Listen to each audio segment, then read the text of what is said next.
जिस समय अफगानिस्तान में तालिबान सरकार की स्थापना हुई थी, उस समय पाकिस्तान में खुशियां मनाई गई थी। लेकिन यह क्या मालूम था पाकिस्तान को कि ये खुशियां ज्यादा समय तक नहीं टिक पाएंगी। जी हां, वह तालिबान जो यूएनओ और अंतरराष्ट्रीय न्यायालय की बात को नहीं मानता, केवल बंदूक पर विश्वास करता है। और उसी तालिबान ने इस समय पाकिस्तान को संकट खड़ा कर दिया है। वह डूरंड रेखा, जब पाकिस्तान और भारत जब एक थे 1893 ईस्वी में, भारत और अफगानिस्तान की डूरंड के नेतृत्व में सीमा निर्धारित की गई थी और उस सीमा को मानने से अफगानिस्तान ने इनकार कर दिया है। अर्थात 130 वर्ष बाद अफगानिस्तान ने अब उस डूरंड रेखा को मानने से इनकार कर दिया है और अब पाकिस्तान के लिए एक बहुत बड़ा संकट खड़ा हो चुका है। वह तालिबान जिनके सामने रूस नहीं टिक पाया, रूस को भी तालिबान अर्थात अफगानिस्तान छोड़कर जाना पड़ा और अमेरिका को भी आखिर अफगानिस्तान छोड़कर जाना पड़ा। तो अब आगे क्या होने वाला है उसी पर हम चर्चा करेंगे। जी हां, हम बात कर रहे हैं पाक नाकाम 130 साल पुरानी डूरंड लाइन को मानने से अफगानिस्तान का इनकार, क्योंकि ये जो डूरंड जो लाइन है ये 1893 की है, अर्थात 130 वर्ष पुरानी है, जब पाकिस्तान और भारत जब एक हुआ करते थे, जब भारत पर अंग्रेजों का शासन था। जी हां, डूरंड लाइन सिर्फ काल्पनिक रेखा, पूरा पश्तून इलाका हमारा, तालिबान। देखो कितनी बड़ी बात कही है। जी हां, हम बात करते हैं इस डूरंड रेखा को तालिबान ने एक काल्पनिक रेखा करार दिया है और कहा है पूरा पश्तून इलाका हमारा, तालिबान, ये तालिबान ने कहा है। जी हां, इस्लामाबाद से भास्कर के लिए रजा हमदानी की रिपोर्ट।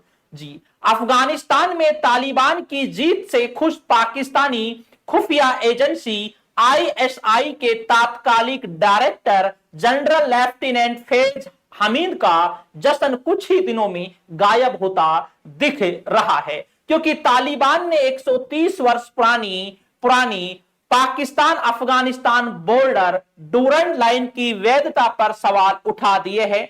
अफगानिस्तान के रक्षा मंत्री और तालिबान के संस्थापक मुल्ला उमर के बेटे मौलवी याकूब मुजाहिद ने कहा है कि अफगानिस्तान और पाकिस्तान के बीच का बॉर्डर मात्र काल्पनिक रेखा है। जी हां, क्या कहा है कि केवल ये काल्पनिक रेखा है। जी हां, कोई रेखा नहीं। जी हां, अफगान लोग चाहेंगे तब ये मामला उठाया जाएगा, लेकिन यह भी कह दिया है जब अफगान लोग जब चाहेंगे तब इस मामले को उठाया जाएगा। ठीक है, अफगान लोग चाहेंगे जब मामले को उठाया जाएगा। अभी हम किसी के साथ नई जंग शुरू करना नहीं चाहते। 2021 में तालिबान ने पाकिस्तानी जवानों को तारबंदी करने से रोक दिया था। जी हां, 2021 में तालिबान ने पाकिस्तान के जवानों को, जो पाकिस्तान के जवान जो यहां पर तारबंदी कर रहे थे, उन्हें रोक दिया गया था। ठीक है, इसके बाद हम बात करते हैं अफगानिस्तान सीमा पार के पाकिस्तानी हिस्से वाले पश्तून क्षेत्र पर संप्रभुता का दावा करता है, जिसमें पूर्व संघीय प्रशासनिक जनजातीय क्षेत्र और उत्तर पश्चिमी सीमांत प्रांत के हिस्से शामिल है। अब हम बात करते हैं कि जो ये डूरंड रेखा है, पहले थोड़ा डूरंड रेखा के बारे में हम जान लेते हैं। ये डूरंड रेखा जा रही है, ठीक है ना, ये डूरंड रेखा है और ये डूरंड रेखा 12 नवंबर 1893 ईस्वी में बनाई गई थी। जी हाँ, ये डूरंड रेखा है, ठीक है ना। ये पाकिस्तान का हिस्सा है, ये पाक है, ये पाकिस्तान का हिस्सा है, ये अफगानिस्तान का हिस्सा है। तो इसी पर ये विवाद है। पहले हम थोड़ा डूरंड रेखा के बारे में जान लेते हैं। 9/11 आतंकी हमले से पहले पश्तून लोग आसानी से डूरंड लाइन आ जा सकते थे। 9/11 के हमले से पहले आ जा सकते थे। जी हां, पहले। इसके बाद हम बात करते हैं 12 नवंबर 1893 को ब्रिटिश भारत के सचिव सर मार्टिमर डूरंड और अफगानिस्तान के शासक अब्दुल रहीम खान के बीच यह सीमा समझौता हुआ था। 1947 के आजाद होने के बाद से पाकिस्तान इसे अपनी सीमा बताता रहा है। कौन? पाकिस्तान इसे अपनी सीमा बताता रहा है। 9/11 आतंकी हमले के बाद आम लोगों के डूरंड रेखा के पार आने जाने पर रोक लगा दी गई है, जिससे पश्तून लोग परेशान हैं। अब जो पश्तून के जो लोग हैं वो परेशान हैं क्योंकि यहां पर आने जाने पर रोक लगा दी गई है।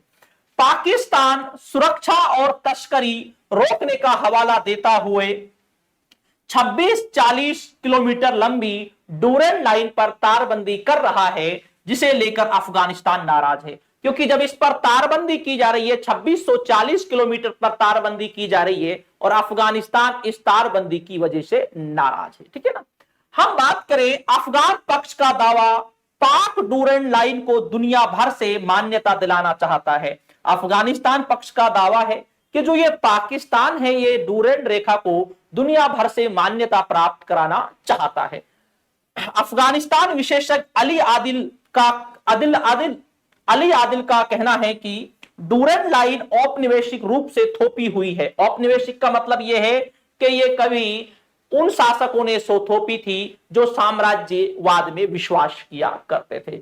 औपनिवेशिक रूप से थोपी हुई है, जो पश्तून जनजाति के पैतृक घरों को 2 देशों में बांट देती है।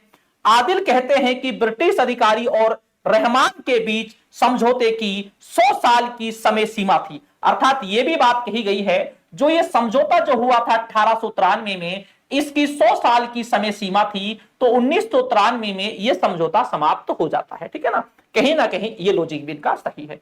तो 100 साल की समय सीमा थी जो 1993 में समाप्त हो गई थी। सुरक्षा और तस्करी का बहाना करके पाकिस्तान डूरंड लाइन को वैश्विक स्तर पर स्थायी सीमा की मान्यता दिलाना चाहता है। लेकिन याद रखना कि वैश्विक स्तर पर, विश्व स्तर पर अभी भी डूरंड रेखा को मान्यता प्राप्त नहीं है, लेकिन पाकिस्तान इसे मान्यता प्राप्त कराना चाहता है। ठीक है ना।